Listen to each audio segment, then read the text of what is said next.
Hello guys, welcome to my new blog. Harish का पुराण blog में आपका स्वागत है। और आज बुधवार है और कल तो रात को जगह जगह घूमने के बाद में फिर कल तो 1-1:30 बजे हो गया था, परसों 3 बज गए थे। तो आजकल तो चुनाव का माहौल बहुत गर्म है और सभी लोग लगे हुए हैं, मतलब युद्ध की तरह। मतलब ऐसा लग रहा है जैसे रूस और यूक्रेन में वगैरह हो रहा है ना, ऐसा तो यहाँ चल रहा है। चुनाव में इस तरह से चल रहा है भाई, कोई किसी की कोई किसी की। तो फिलहाल तो यही खबरें आप तक पहुँचने को मिलेगी।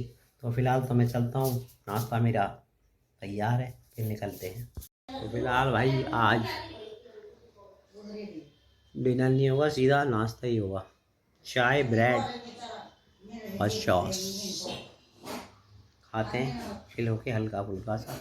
फिलहाल तो निकलने की तैयारी है और बालकोनी में मेरा व्यू देख सकते हैं।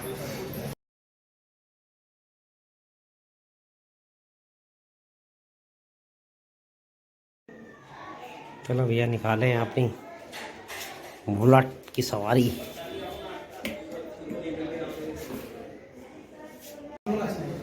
हम कार्यालय आए हैं, चुनाव चल रहे हैं तो हम सब लोग टैली की पूरा लिस्ट काट है और तमाम लोग को यहाँ पर सभी लोग काम कर रहे हैं, सभी लोग इधर जा रहे हैं।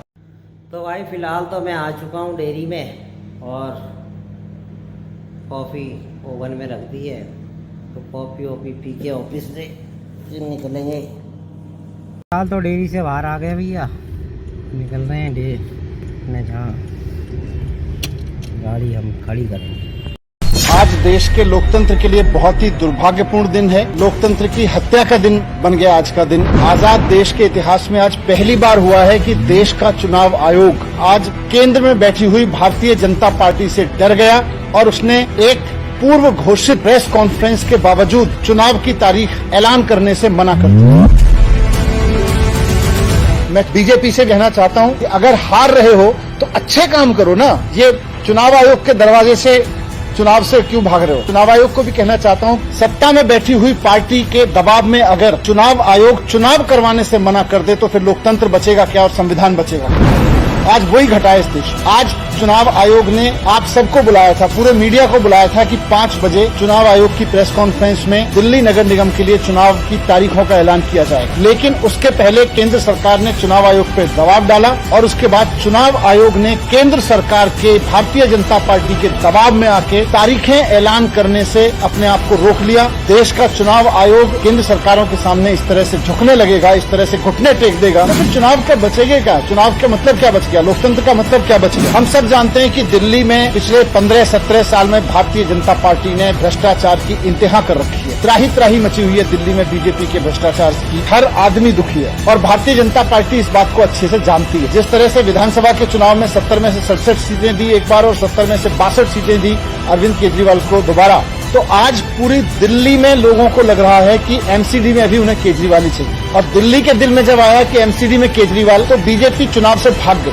तो उसने चुनाव आयोग को झुका के आज दबाव डाला और तारीखें टलवा दी। भारतीय जनता पार्टी में आज हिम्मत नहीं है कि समय पर चुनावों का सामना कर सके। लेकिन जिस तरह से आज चुनाव आयोग ने भारतीय जनता पार्टी और केंद्र सरकार के सामने घुटने टेक दिए हैं, उससे बहुत बड़ा खतरा पैदा हो गया है। किसी भी राज्य में अगर कल को भारतीय जनता पार्टी को लगेगा कि वो हारने वाले हैं, तो वो चुनाव आयोग भारतीय जनता पार्टी के सामने घुटने टेक के वहां के इलेक्शन कैंसिल करा देगा। कल को मोदी जी को लगेगा कि वो देश का चुनाव हारने वाले हैं, तो केंद्र सरकार के इलेक्शन कैंसिल हो जाएंगे। अगर इस तरह की परंपरा बना दी चुनाव आयोग ने, तो उसके बाद में लोकतंत्र में बचेगा क्या। आखिर मैं यही कहना चाहता हूं कि संविधान ने, बाबा साहब ने, देश की उम्मीदों ने, आजादी के इतने सारे जान देने वाले लोगों ने आजाद देश कराया और फिर संविधान बना, तो इसलिए ताकि संविधान के हिसाब से देश चलेगा। और मुझे पूरी उम्मीद है अभी अगर चुनाव हो तो 272 में से 250 सीटें आएंगी और अगर बीजेपी इस तरह से चुनाव से भागी, इसके बाद तो हो सकता है 260 या 70 सीटें भी आ सकती हैं आम आदमी पार्टी। फाइनली गाइस, मैं घर पहुंच चुका हूं और